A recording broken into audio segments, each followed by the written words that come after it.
Good morning friends.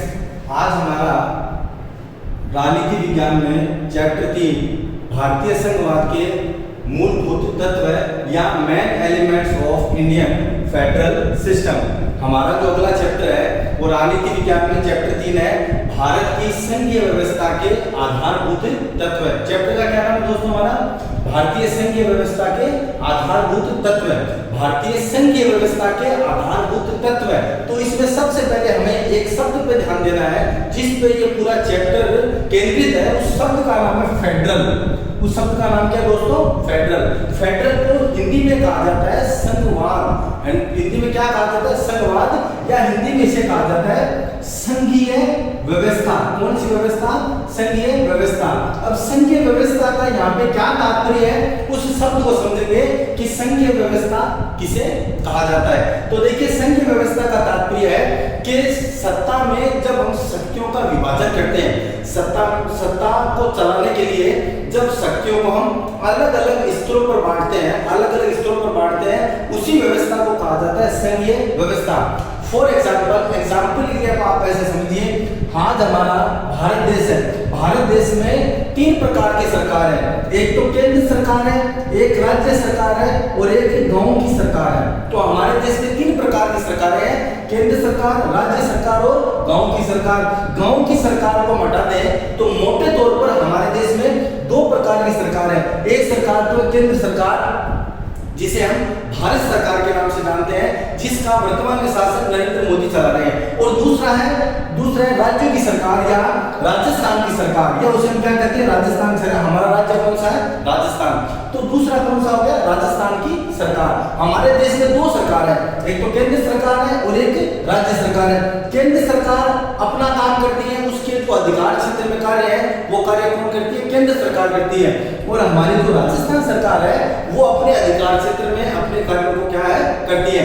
तो केंद्र और राज्य के मध्य शक्तियों का बंटवारा है। केंद्र सरकार और राज्य सरकार के मध्य शक्तियों का बंटवारा है। ये बंटवारा किस लिए दोस्तों? ये बंटवारा इसलिए है कि जिससे हमारे देश की जो शासन व्यवस्था है उसे सुचारू रूप से चलाया जा सके और हमारे देश में लोकतंत्र आदि काल तक बना रहे, है ना। तो केंद्र सरकार और राज्य सरकार 2 प्रकार की हमारे देश में सरकार है। ये सरकार इसलिए है, ये सरकार दोस्तों इसलिए कि हमारे देश में जो शासन व्यवस्था है उसे अच्छे ढंग से और लोगों के कल्याण के लिए चलाया जा सके। और केंद्र सरकार और राज्य सरकार के मध्य शक्तियों का क्या है? विभाजन है। जो शक्तियों का विभाजन है और ये मिलकर के जब देश की प्रणाली को चलाते हैं, उस प्रणाली को दोस्तों क्या कहते हैं? संघीय व्यवस्था कहते हैं। कौन सी व्यवस्था कहते हैं? संघीय व्यवस्था, जिसमें 2 सरकार होती है, केंद्र सरकार और राज्य सरकार, और दोनों के मध्य शक्तियों का स्पष्ट विभाजन होता है, लिखित में लिख करके विभाजन होता है। दोनों एक दूसरे की शक्तियों में हस्तक्षेप नहीं करते हैं, ठीक है। तो संघीय व्यवस्था वाले देश वो देश है जिन देशों में 2 सरकार है, केंद्र सरकार और राज्य की सरकार, और जिनमें शक्तियों का अपने आप में स्पष्ट क्या होता है दोस्तों? विभाजन होता है। उस व्यवस्था को हम क्या कहते हैं दोस्तों? संघीय व्यवस्था कहते हैं। अंग्रेजी में इसे क्या कहा जाता है? Federal system. क्या कहा जाता है दोस्तों? फेडरल सिस्टम, संघीय व्यवस्था। आई बात समझ में? सिंपल सी बात है, पहले संघीय व्यवस्था का समझना बेहद जरूरी है। संघीय व्यवस्था उस व्यवस्था को कहते हैं जब शासन चलाने के लिए केंद्र और राज्य में 2 सरकार होती है और दोनों ही सरकारों के मध्य शक्तियों का स्पष्ट विभाजन होता है। उस व्यवस्था को हम क्या कहते हैं दोस्तों? संघीय व्यवस्था कहते हैं। दूसरे शब्दों में सत्ता की शक्तियों के, आपकी जो बुक कह रही है सत्ता की शक्तियों को, मतलब सत्ता चलाने के लिए आपके पास क्या होती है? शक्तियां होती हैं। सत्ता चलाने के लिए आपके पास क्या होती है? शक्तियां होती है। आपको किसी देश पे शासन करना है तो शासन करने के लिए आपके पास शक्तियां होती है। आपकी किताब की पहली लाइन कह रही है सत्ता की शक्तियों को चलाने के लिए, शक्तियों को चलाने की शासन के स्तर पर, है ना, जो शक्तियों का हम वितरण करते हैं, मतलब ये जो सत्ता चलाने के लिए हमारे पास क्या होती है? शक्तियां होती हैं। इन शक्तियों का जो हम बंटवारा करते हैं, इन शक्तियों का हम क्या करते हैं दोस्तों? बंटवारा करते हैं। तो बंटवारा करने के बाद में हम जब देश की शासन प्रणाली चलाते हैं, उस शासन प्रणाली को क्या कहा जाता है दोस्तों? संघवाद कहा जाता है। आई बात समझ में? अब किसी भी देश में अगर संघीय व्यवस्था होगी, जैसे हमारी दुनिया के बहुत से ऐसे देश हैं, हमारी दुनिया के बहुत से ऐसे देश हैं जिनके अंदर संघीय व्यवस्था है, जैसे अमेरिका है, जैसे ऑस्ट्रेलिया है, जैसे स्विट्जरलैंड है, ये ऐसे देश हैं जैसे इंडिया है, हमारा भारत है, इन देशों के अंदर संघीय व्यवस्था है। संघीय व्यवस्था जब किसी देश में होती है ना, तो दोस्तों उसके दो स्तर होते हैं। संघीय व्यवस्था के बनाने के दो स्तर होते हैं। पहला स्तर ये होता है, आप समझना, कि मान लीजिए छोटे छोटे कुछ, जैसे मान लीजिए 1 2 3 4 5, ये 5 राज्य स्वतंत्र थे। 5 राज्य अपना अपना, इनके छोटे छोटे राजा थे अपने, और 5 राज्य क्या थे अपने, स्वतंत्र थे। 5 राज्यों ने मिलकर के एक देश बना लिया। 5 राज्यों ने मिलकर के क्या बना लिया, एक देश बना लिया।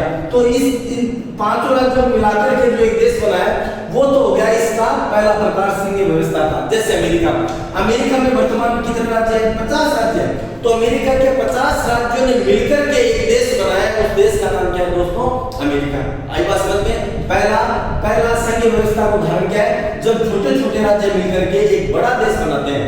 छोटे छोटे राज्य मिलकर के क्या बनाते हैं, एक बड़ा देश बनाते हैं। बड़ा देश बनाते हैं, वो किसका उदाहरण है, संघीय व्यवस्था का उदाहरण है। जैसे अमेरिका में 50 राज्य हैं, और 50 राज्यों ने मिलकर के अपना एक देश बना लिया। उस देश का नाम क्या था, कि देश का नाम क्या है, अमेरिका है। तो पहले छोटे छोटे राज्य मिलकर के जो एक देश बनाते हैं, तो सबसे पहला ये होगा। और दूसरा ये हो गया कि पहले से कोई बड़ा देश है ना, पहले से कोई बड़ा देश है, और उस बड़े देश को चलाने के लिए हमें शक्तियों का बंटवारा करना पड़ेगा। जैसे भारत कश्मीर से लेकर के कन्याकुमारी तक, और गुजरात से लेकर के अरुणाचल प्रदेश तक, भारत एक विस्तृत और विशाल राज्य है। भारत एक विशाल राज्य, विशाल देश है। तो भारत जैसे बड़े देश को चलाने के लिए हमें शक्तियों का क्या करना पड़ेगा, विभाजन करना पड़ेगा, हमें शक्तियों को बांटना पड़ेगा। तो उसके लिए उस क्रम में हमने 2 सरकारें बना ली, एक तो केंद्र सरकार और एक राज्य सरकार। तो ये जो बड़े देश को चलाने के लिए भी जब हम शक्तियों का बंटवारा करते हैं, उसे भी हम क्या कहते हैं, संघीय व्यवस्था। तो संघीय व्यवस्था दोस्तों 2 प्रकार से बनती है किसी भी देश में। पहला तो जब स्वतंत्र जो राज्य होते हैं वो मिलकर के एक देश बनाते हैं, है ना, उसका उदाहरण है अमेरिका। और दूसरा, जब एक बहुत बड़ा देश है, उस बड़े देश को चलाने के लिए हम शक्तियों को बांटते हैं, तो उस शक्तियों के क्रम में हम कौन सी व्यवस्था को स्थापित करते हैं, संघीय व्यवस्था को स्थापित करते हैं। और संघीय व्यवस्था का मूल रूप क्या है, जिसमें 2 सरकारें होती हैं, और उन सरकारों के मध्य शक्तियों का स्पष्ट विभाजन होता है कि केंद्र सरकार क्या काम करेगी और राज्य सरकार क्या काम करेगी। आई बात समझ में? तो संघीय व्यवस्था के 2 रूप दुनिया में देखने को मिलते हैं। पहला अमेरिका में मैंने आपको बता दिया, और दूसरा है भारत में। भारत में संघीय व्यवस्था का कैसा रूप है, हमारा देश बहुत बड़ा था, उसको चलाने के लिए हमने 2 सरकारों का गठन कर दिया हमारे संविधान ने, केंद्र सरकार और राज्य सरकार। तो भारत में दूसरा क्रम संघीय व्यवस्था का हमें देखने को क्या है दोस्तों, मिलता है। आई बात समझ में? इसी प्रकार जब हमारा देश आजाद हुआ, देश आजाद हुआ, उस आजाद होने के क्रम में उस समय हमारे देश में एक तो क्या थी, केंद्र सरकार थी, और 14 राज्य सरकारें थी, जैसा कि आपकी किताब बता रही है। जब हमारा देश स्वतंत्र हुआ, आजाद हुआ, उस समय एक केंद्र सरकार थी और 14 हमारे पास दोस्तों क्या थी, राज्य सरकारें थी। लेकिन वर्तमान में हमारे देश में 28 राज्य हैं और 8 केंद्र शासित प्रदेश हैं, ठीक है। 28 राज्य हैं और 1 केंद्र सरकार है। वर्तमान में हमारे देश में कितने राज्य हैं, 28 राज्य हैं और 1 केंद्र सरकार है। तो जब आजाद हुआ तब कितनी राज्य सरकारें थी, 14। वर्तमान में कितनी है, 28 है। ये राज्यों का जो क्रम है ये बदल रहा है, ठीक है, क्योंकि आपकी किताब ने जो आपको राज्य बता रखे हैं वही मैं आपको बता रहा हूँ, है ना। 28 राज्य हमारे देश में थे, देश में है, और 1 हमारे देश में वर्तमान में क्या है, सरकार है। लेकिन जब हमारा देश आजाद हुआ तब कितने राज्य थे दोस्तों, 14 राज्य थे, 14 राज्य थे और 1 केंद्र सरकार थी। वर्तमान में क्या है, 1 केंद्र सरकार है और 28 राज्य हैं। तो वर्तमान में हमारे देश में कैसी व्यवस्था है दोस्तों, संघीय व्यवस्था है। हमारे देश के संविधान में या हमारे देश के राजनीतिक व्यवस्था में दोस्तों कहीं पर भी संघीय व्यवस्था शब्द का प्रयोग नहीं किया गया, या कहीं पर भी ये नहीं लिखा गया कि भारत संघ है। हमारे संविधान में लिखा है कि भारत राज्यों का संघ है। मतलब ये जितने भी राज्य हैं इन्होंने अपनी स्वेच्छा से इस प्रणाली को अपनाया है। किसी भी राज्य पर भारत ने किसी भी प्रकार का कोई दबाव नहीं दिया है। इसलिए हमारी जो संघीय व्यवस्था है उस संघीय व्यवस्था में हमने किस शब्द का प्रयोग किया है, राज्य शब्द का प्रयोग किया है कि भारत राज्यों का क्या है, संघ है। भारत राज्यों का संघ है। कहीं पर भी संघीय व्यवस्था का हमारे संविधान में प्रयोग नहीं किया गया। आई बात समझ में? तो ये मैंने मूल रूप से आपको संघीय व्यवस्था किसे कहते हैं उस व्यवस्था के बारे में मैंने आपको बताया। तो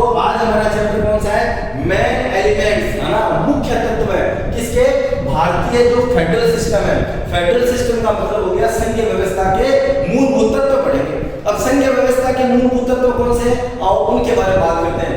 आपको संघीय व्यवस्था तो समझ में आया कि किसे कहा जाता है, जिसमें शक्तियों का विभाजन होता है और सत्ता के कितने स्तर होते हैं, 2 स्तर होते हैं, जिसमें केंद्र सरकार और राज्य सरकार होती है, दोनों में अपनी अलग अलग शक्तियों का क्या होता है, बंटवारा होता है। अब बात करते हैं आपके चैप्टर की, जो चैप्टर में मूल रूप से हमें 7 ऐसे तत्व बताए गए हैं जो किसी भी फेडरल सिस्टम में होते हैं। किसी भी संघीय व्यवस्था वाले देश है उसमें 7 प्रकार के मूलभूत बिंदु होते हैं, और 7 बिंदु कौन से हैं, एक एक करके उनका हम क्या करते हैं, अध्ययन करते हैं। सबसे पहला, शासन की शक्तियों का स्पष्ट विभाजन। किसी भी संघीय प्रणाली में, किसी भी फेडरल सिस्टम में जो शासन चलाने की दोस्तों शक्तियां होती है ना, उन शक्तियों का हम स्पष्ट रूप से विभाजन करते हैं।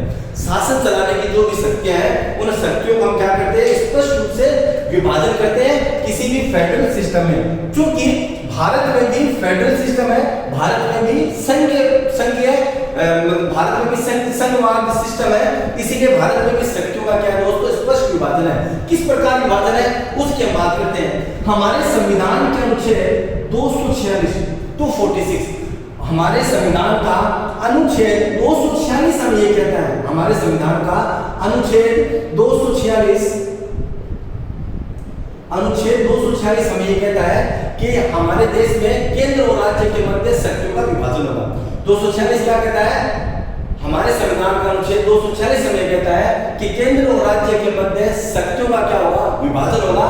ये बात 246 करता है, 246 की बात करता है। इसी के साथ हमारे संविधान की जो 7वीं अनुसूची है, कौन सी अनुसूची दोस्तों, हमारे संविधान की 7वीं अनुसूची केंद्र और राज्य के मध्य शक्तियों के बंटवारे की बात करती है और विभिन्न प्रकार की सूचियां बनाती है।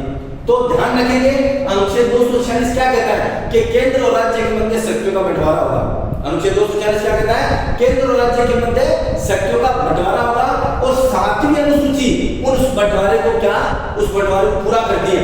7वीं अनुसूची के अनुसार हमारे देश में 3 प्रकार की सूचियां होगी। हमारे देश में कितने प्रकार की सूचियां होगी, 3 प्रकार की सूची होगी। पहली सूची है केंद्रीय सूची, दूसरी सूची है राज्य सूची, और तीसरी सूची है कौन सी, समवर्ती। तो 7वीं अनुसूची में शक्ति का स्पष्ट बंटवारा है, जिसमें 3 प्रकार की सूचियां हैं, केंद्रीय सूची, राज्य सूची और समवर्ती सूची। ठीक है, कितनी सूचियां हैं, 3। कौन कौन सी, केंद्र सूची, राज्य सूची और समवर्ती सूची। ठीक है, केंद्र सूची के अंदर कितने विषय हैं, केंद्र सूची के अंदर 97 विषय हैं, राज्य सूची के अंदर 66 विषय हैं, और समवर्ती सूची के अंदर दोस्तों 47 विषय हैं। हमारे देश में अनुसूची 7 में 3 प्रकार की सूचियों का वर्णन है, केंद्र सूची, राज्य सूची और समवर्ती सूची। केंद्र सूची में कितने विषय हैं, 97, राज्य सूची में कितने हैं, 66, और समवर्ती सूची में कितने हैं, 47 विषय हैं। इन विषयों का मतलब क्या है, मैं पहले भी 7वीं अनुसूची के बारे में डिटेल में आपको पहले वाले वीडियो बता चुका हूं, दोबारा से आप देख लेना। अनुच्छेद 246 से कहता है कि शक्तियों का विभाजन होगा। शक्तियों के विभाजन के क्रम में अनुसूची 7 3 प्रकार की सूचियां बताती है। कौन कौन सी, केंद्र सूची, राज्य सूची और समवर्ती सूची। केंद्र सूची उस सूची को कहा जाता है जिस सूची पर केंद्र सरकार कानून बनाती है। केंद्र सरकार का मतलब क्या हुआ दोस्तों, यहाँ पर भारत सरकार जिन विषयों पर कानून बनाती है वो केंद्र सरकार है। उसमें कितने विषय हैं, उसमें 97 विषय है। उसमें 97 ऐसी बातें लिखी गई है जिनके ऊपर कानून बनाने का अधिकार किसके पास है, भारत सरकार के पास है। दूसरा, राज्य सूची उस सूची को कहा जाता है जिस पर प्रत्येक राज्य की सरकार क्या बनाती है, कानून बनाती है। उस सूची के अंदर कितने विषय हैं, उस सूची में 66 विषय हैं। कितने विषय हैं दोस्तों, 66 विषय, मतलब जिसके ऊपर कानून कौन बनाएगी, प्रत्येक राज्यों की राज्य सरकार है। वर्तमान में 29 राज्य हैं, तो 29 राज्य जो हमारे उनकी सरकार क्या बनाएगी, कानून बनाएगी। ऐसे 66 विषय हैं जिनके ऊपर कौन कानून बनाएगा, राज्य सरकार। अब ना तो केंद्र सरकार राज्य सूची के विषयों पर कानून बना सकती है और ना ही राज्य सरकार केंद्र सरकार के विषयों पर कानून बना सकती है। क्यों, क्योंकि हमारे संविधान ने संघीय व्यवस्था में, फेडरल सिस्टम में शक्तियों का क्या कर दिया दोस्तों, विभाजन कर दिया है कि केंद्र भारत सरकार इस पर कानून बनाएगी और राज्य सरकार इस पर कानून बनाएगी। तो ये 2 स्पष्ट रूप से हमारे संविधान में क्या दोस्तों विभाजन है। ठीक है, तो केंद्र सूची में 97 विषय, राज्य सूची में 66 विषय और तीसरी आती है दोस्तों हमारे पास समवर्ती सूची। समवर्ती सूची में टोटल विषय कितने हैं? 47 है। अब समवर्ती सूची किसे कहा जाता है? बार बार मैंने आपको बताया था, कम से कम 3-4 बार हमने समवर्ती सूची के बारे में बात कर ली है।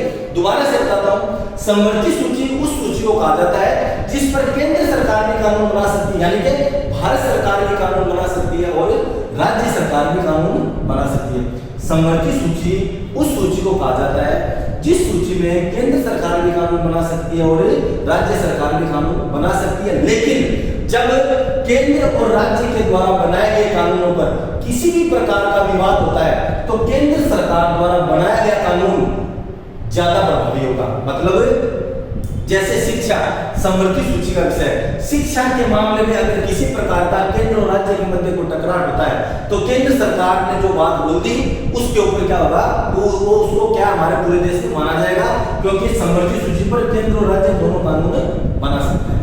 आई बात समझ में? तो कितनी सूची है? 3 प्रकार की, केंद्र, राज्य और समवर्ती। केंद्र सूची में कितने विषय हैं? 97 विषय। राज्य सूची में कितने विषय हैं? 66। और समवर्ती सूची में कितने हैं? 47 विषय हैं। लेकिन वर्तमान में ये विषय चेंज हो गए हैं। आपकी किताब ने ये 3 दे रखे हैं। जब हमारा देश आजाद हुआ था तब इस प्रकार से हमने विभाजन कर रखा था, 97, 66 और 47। ये याद रखेंगे आप। केंद्र सूची में कितने हैं? 97। राज्य सूची में कितने हैं? 66। और समवर्ती सूची में कितने हैं? 47। वर्तमान में केंद्र सूची के अंदर 100 है। वर्तमान में केंद्र सूची में कितने हैं? 100। राज्य सूची में कितने हैं? 61। और समवर्ती सूची में कितने हैं दोस्तों? 52। ठीक है, तो इस प्रकार वर्तमान की ये है, लेकिन आपकी किताब ने नहीं दे रखा तो आपको याद नहीं करना, आपकी जानकारी के लिए मैंने बता दिया। तो हमारे देश में जो संघीय सिस्टम है, उस संघीय सिस्टम की पहली शक्ति कौन सी है? 7 संघीय शक्तियों का स्पष्ट विभाजन। इसके लिए हमारे संविधान में 2 अनुच्छेद है। एक तो अनुच्छेद 246 है, एक अनुसूची 7 है। अनुसूची 7 में 3 प्रकार की सूचियां हैं। आई बात समझ में? जिनमें हमने स्पष्ट कर रखा है कि केंद्र सरकार किसके ऊपर कानून बनाएगी और राज्य सरकार किसके ऊपर कानून बनाएगी। इसके अलावा इस बिंदु में ये बात आपकी किताब में दे रखी है, यदि कोई ऐसा विषय है जो इन सूचियों के अंदर नहीं आता है, मतलब कोई ऐसा विषय है जो इन सूचियों के अंदर नहीं आता, तो उसके ऊपर कानून कौन बनाएगा? उसके ऊपर कानून बनाने का अधिकार सिर्फ और सिर्फ हमारी केंद्र सरकार को है। दूसरे शब्दों में दोस्तों, अवशिष्ट शक्तियों पर कानून बनाने का अधिकार, अवशिष्ट शक्तियों पर कानून बनाने का अधिकार किसके पास है?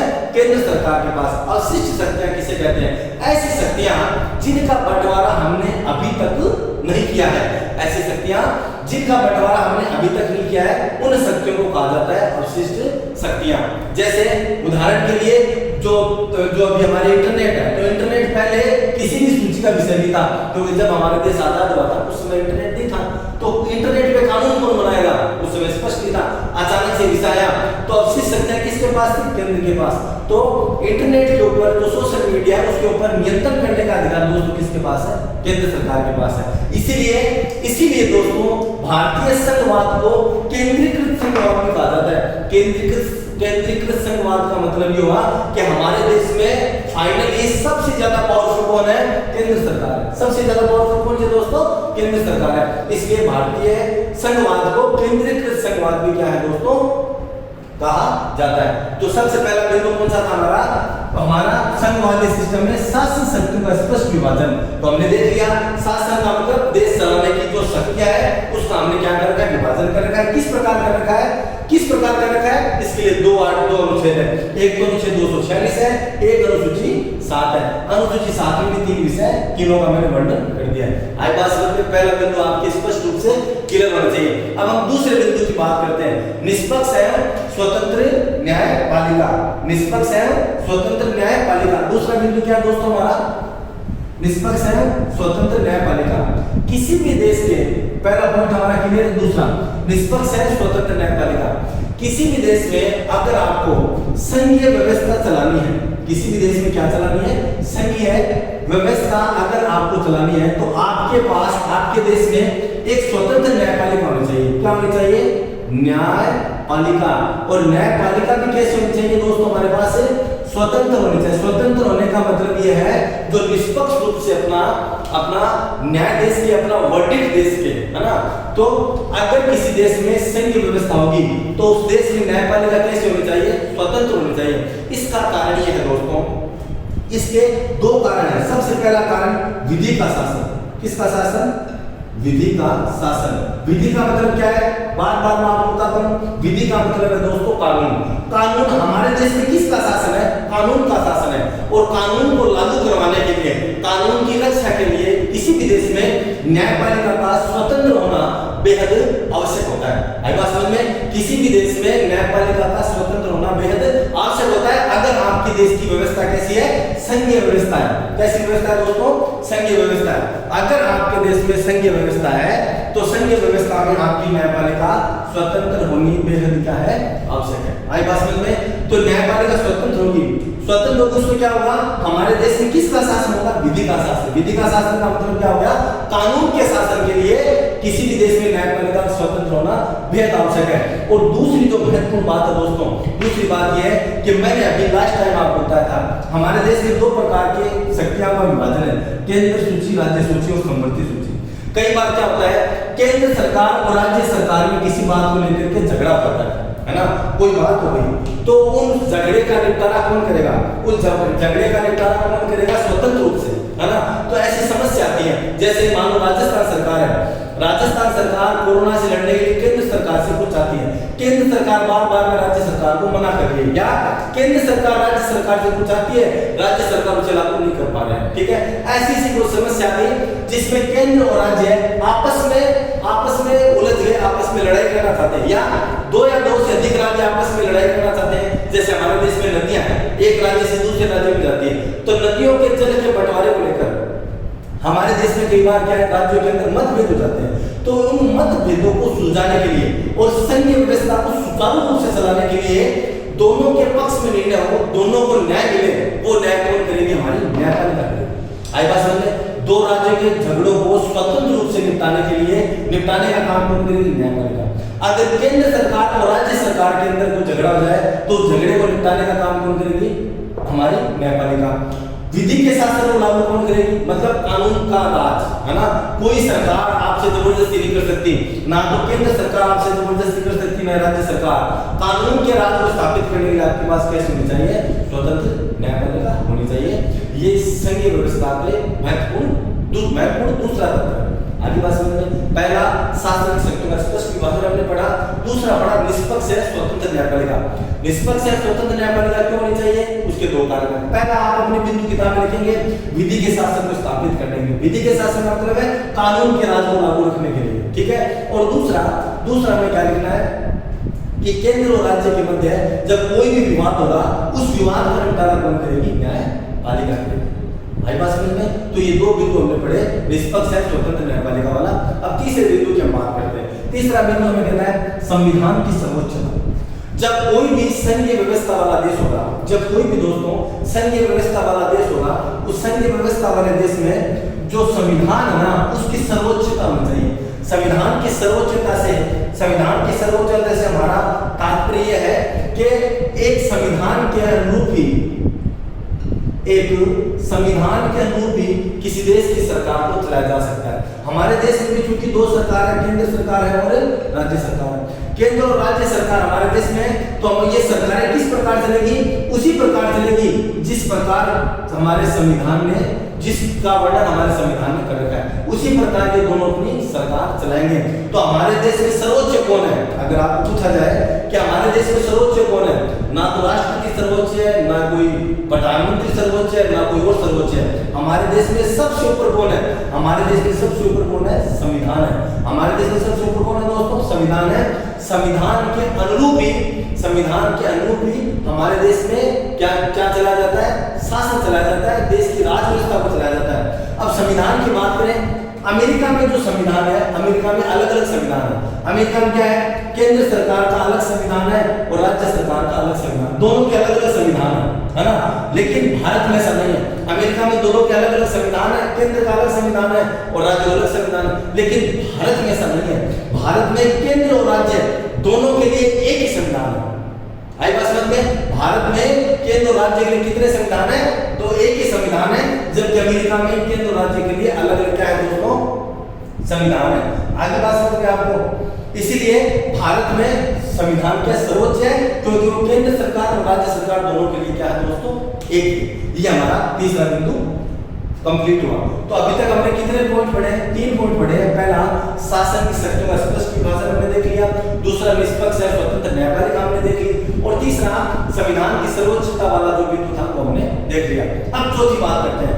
चौथा बिंदु ये कहता है संघीय व्यवस्था के अंदर क्या होना चाहिए? एकल नागरिकता का बिंदु, एकल नागरिकता होना चाहिए संघीय व्यवस्था के अंदर। देखिए, दुनिया के जो देश है उन देशों में दोहरी नागरिकता है। कौन सी नागरिकता दोस्तों? दोहरी नागरिकता है। अमेरिका है, अमेरिका यूएसए है, यूएसए के अंदर दोहरी नागरिकता है। अमेरिका में सबसे पहले आप राज्य के निवासी हो, राज्य के नागरिक हो, उसके बाद में आप किसके निवासी हो? देश के निवासी हो। जैसे फॉर एग्जांपल, आप अमेरिका के लॉस एंजलिस राज्य में रहते हैं। कौन सा राज्य में रहते हैं? लॉस एंजलिस में रहते हैं। तो आप सबसे पहले लॉस एंजलिस के नागरिक हो। सबसे पहले किसके नागरिक हो?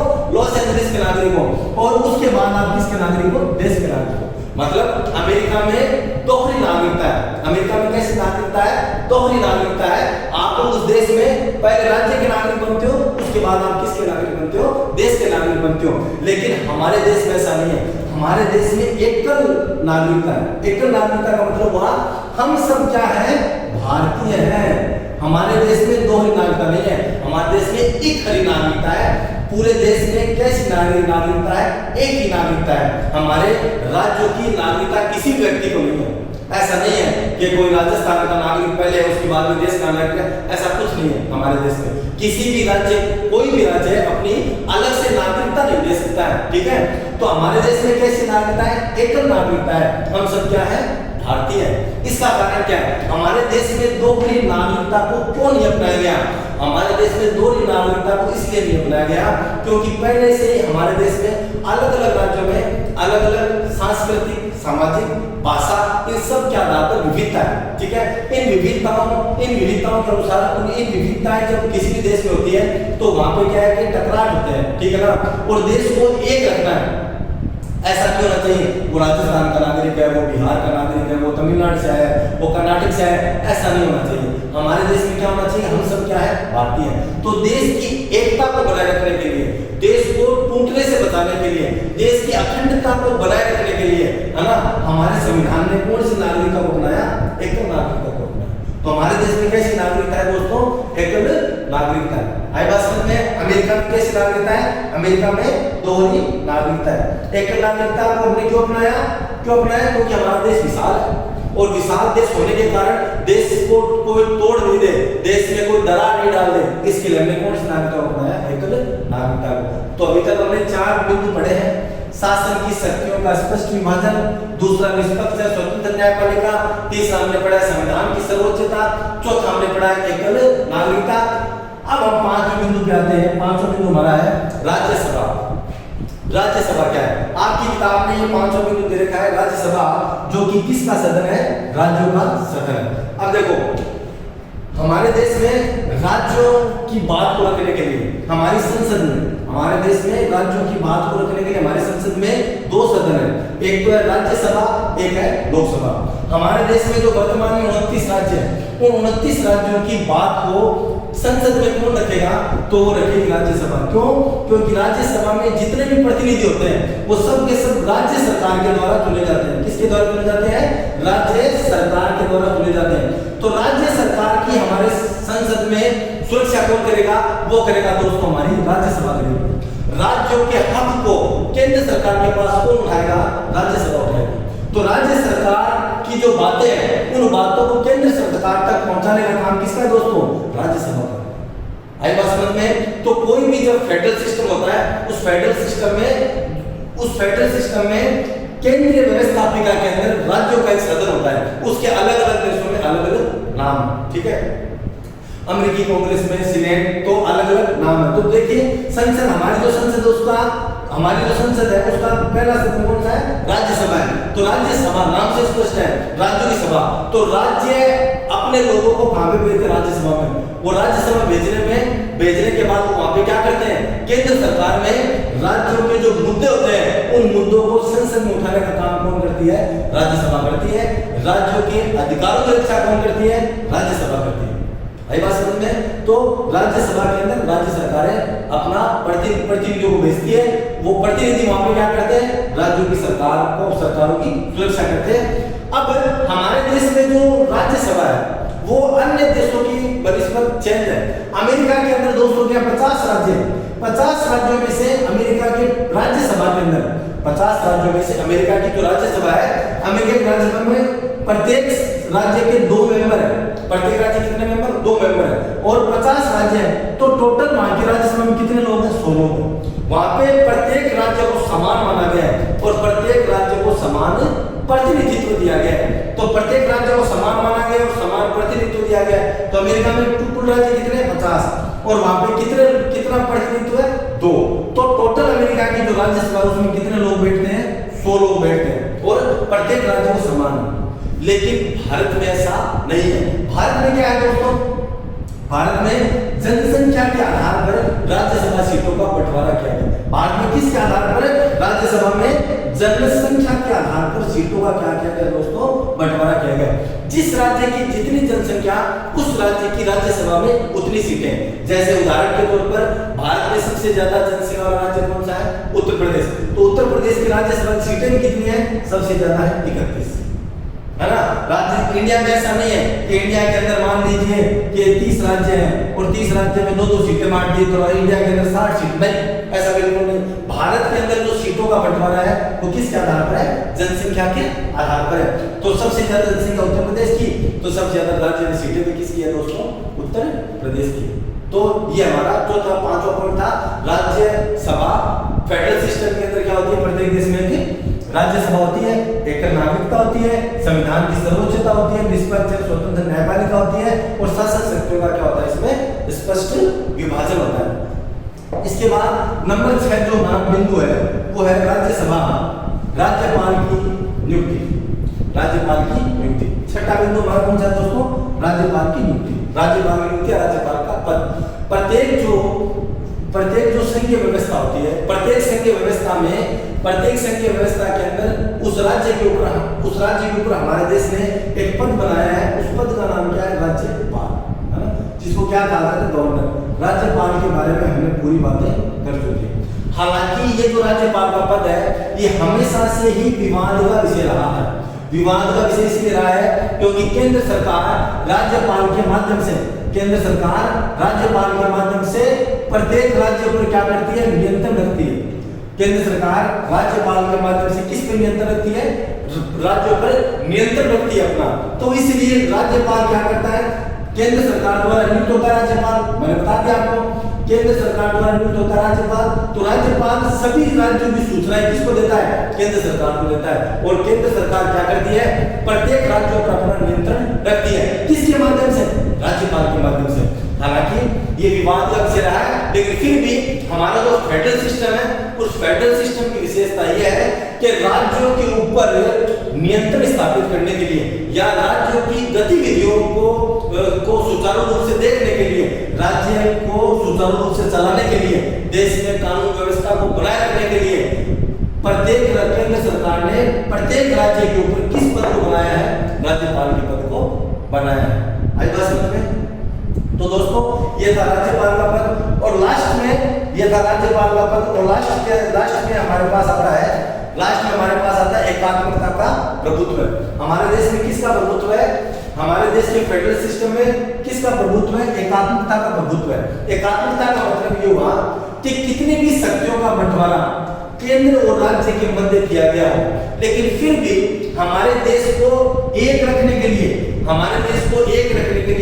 संविधान ने किसको सबसे ज्यादा शक्तियां प्रदान की है? वो है दोस्तों केंद्र सरकार। वो कौन सी सरकार है? केंद्र सरकार।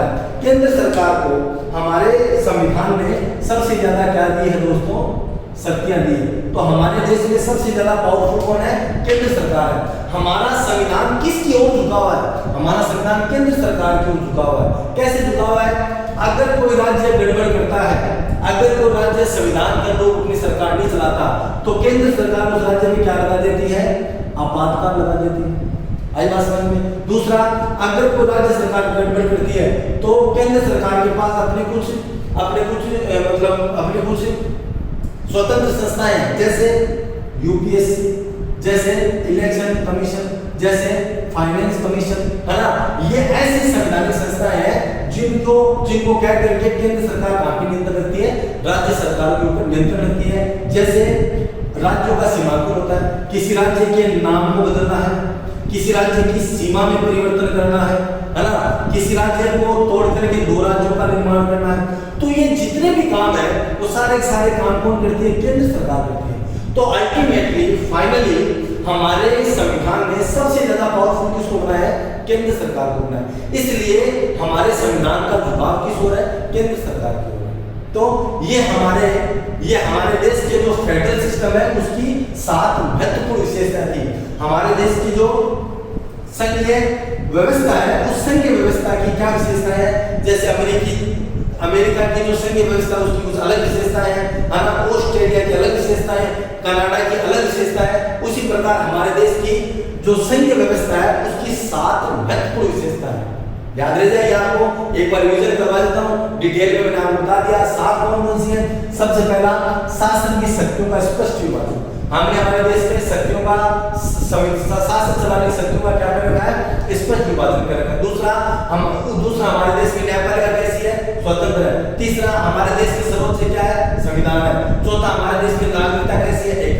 4 बिंदु तो क्रमवाइज आपको याद रखने हैं। कौन से? शासन की शक्तियों का विभाजन, स्वतंत्र न्यायपालिका, संविधान की सर्वोच्चता और एकल नागरिकता। दोबारा बोलना एक बार। पहला, शासन की शक्तियों का स्पष्ट विभाजन है, स्वतंत्र न्यायपालिका है, एकल संविधान की सर्वोच्चता है और एकल नागरिकता है। उसके बाद में राज्यसभा, उसके बाद में कौन सा है? राज्यसभा। और राज्यसभा के बाद में राज्यपाल का पद। तो ये दोनों तो एक साथ याद हो जाएंगे, राज्यसभा और राज्यपाल का पद। और लास्ट कौन सा है? एकात्मकता की ओर झुकाव। तो कुल कितने बिंदु हैं दोस्तों? कुल 7 बिंदु हैं। दोबारा बता रहा हूं, 4 और 2। 4 कौन से? शासन शक्तियों का विभाजन, स्वतंत्र न्यायपालिका, संविधान की सर्वोच्चता, एकल नागरिकता। 3 राज्यसभा और राज्यपाल, और लास्ट कौन सा है? एकात्मकता का प्रभुत्व। ठीक है। इसके बाद हमारे इस चैप्टर में जो हम अगली बात करने जा रहे हैं, अगली बात आपकी इस चैप्टर में नेक्स्ट वीडियो में मैं करूंगा। धन्यवाद।